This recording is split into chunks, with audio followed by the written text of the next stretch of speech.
It is said that God is in details. What does it mean in architecture?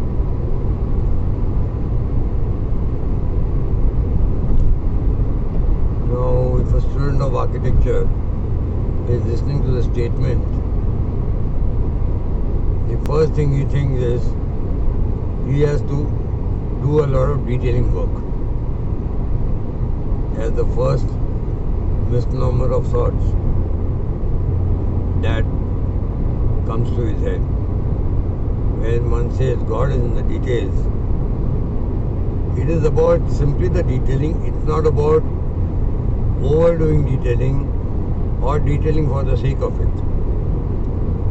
When I say God is in detail, it means right from the finishing of a particular joint or a corner,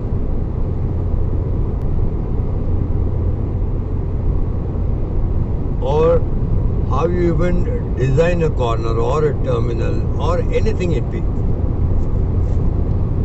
Like for instance, generally if you see the way we build, right? I'm giving a very small example, it's not a very big example. At least as of now it's not.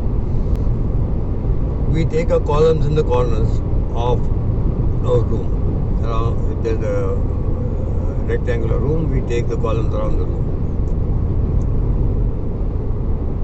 Now the columns, when they are in the corners,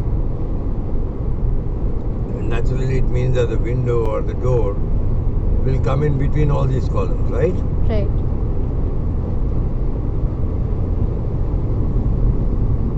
Now when I say detailing, let's say there is a view that I have.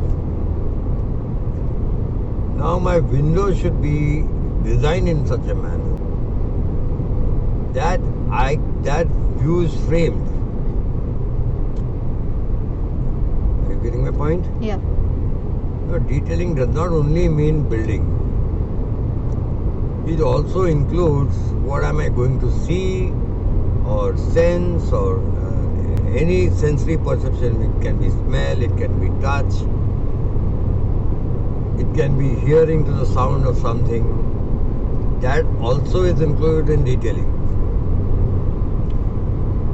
Per se, as teachers teaching architecture,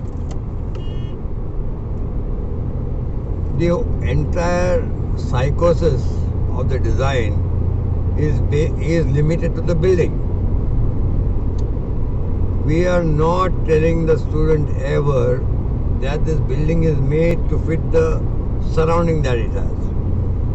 Even that view, the window that you do, if it frames a view, that is a connect between the surroundings and your building, from the inside of your house to the outside, right? Right. From the outside, so also there has to be a connect with the building, of the surrounding to the building. That also is part of detailing. Today when we talk about detailing, we just talk about joinery, finishing, furniture detailing, blah blah blah. We don't even go beyond that. And that is the sad part, and that's why most of our buildings are not related to a landscape. And without the landscape, the building is nothing. Now you stay in a family, right? Right. Correct? Yes. You are you, for whatever reasons you are you. Yeah. But you are not complete without your family and your surroundings. Good, better, worse is a separate thing. Right? Right. Sometimes you have to shun the surroundings, absolutely, because it is too dirty. Right? Right. And then you may have to go make an introverted building per se. And that everything then happens within the building and you have cut off from the outside. Don't you do that as a human being? Yes. Everybody does, right? Yeah. Similarly, a building either has to go out when the surroundings are fantastic, or has to go inwards when the surroundings are not conducive. Right? Right. That is also detailing. It is the detailing of the design that matters. If you see in a space, right, what happens is the terminals are most important always. Be it from the joint where the floor meets the wall, or two walls meet in a corner, or these walls meet on the ceiling. Okay? Yeah. Now these terminals are where the maximum amount of thought needs to get done. Because those are the points you have to take care of for your space to be construed and constructed and dictate how the movement of the eye is going to happen. Now, eye is a perceptionary sense, right? Yeah. Now, whatever we do in architecture, it's basically about how are you going to use your five senses as much as possible. It's only when your senses are activated and there is a beautiful feeling, you feel that equation is good. You look at a flower, okay? Yeah. Out of blue, if you see a red rose or a blue, it might be from a weed also. But in the surroundings, it may look fantastically beautiful. Probably after the rain with the droplets around and everything, right? So it creates a visual stimulus. And the visual sense is activated and heightened to a great degree. And even if it is nothing majorly and tomorrow it's not going to be there, but for that moment, that thing is there in you, which creates joy in you, right? Right. And it's not going to be there tomorrow because the flower is going to die and the rain is not going to be there and whatever it may be, correct? So it's these five senses that need to be activated.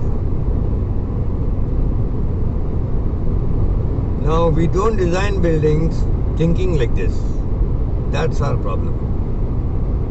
We think about what material we will use, how we will use, how expensive material can we use, and how much of gizmo stuff we will do on that. We'll do inlay work and blah blah blah. This is what we are calling and considering it as detailing. But essentially it's not so. Detailing means it's the connect of the building with the surrounding to the building and how you can activate your senses. These five senses need to be activated. Now, in order to activate these five senses, how are you going to design the building is what detailing is all about. Are you getting my point? Yes.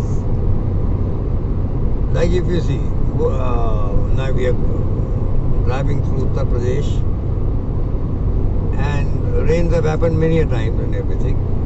But if you see the first rains, okay? Yeah. Now there is a beautiful smell to the earth, right? And that's magical.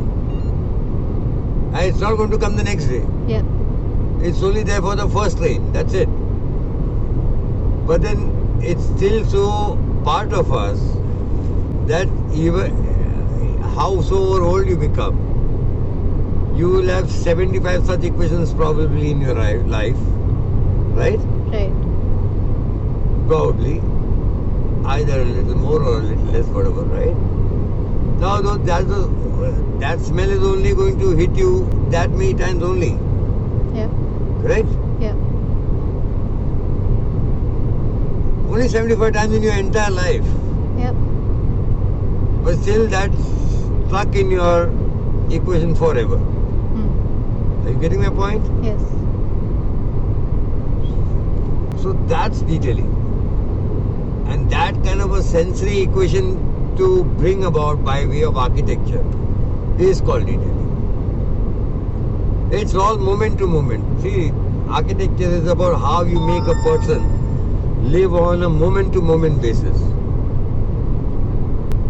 What we do today is ki my guest will come for Diwali once in a year. We build for that guy. Correct? Right. That's not architecture, that is ego. How my one day, 24 hours, okay, Yeah. into the minutes, into the seconds, if you see, उसमें से मैं कितना जादू निकालता हूँ. What is the magic I can create out of those, and how many moments can I create in this time? That is architecture. That is design. It's not how much money you spend or not spend. It doesn't matter. Correct? Yeah. Well put. Thank you. Thank you.